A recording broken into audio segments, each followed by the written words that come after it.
Hey everyone. In this video, we will show you how to pause the recording, mute or unmute mic, disable or enable camera during the session.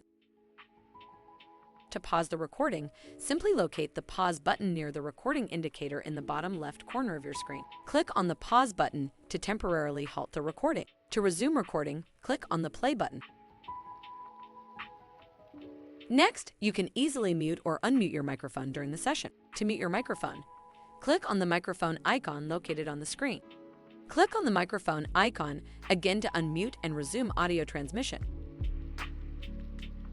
Similarly, you can control your camera settings during the session. Click on the camera icon on the screen. This will turn off your camera and your video feed will no longer be visible to other participants.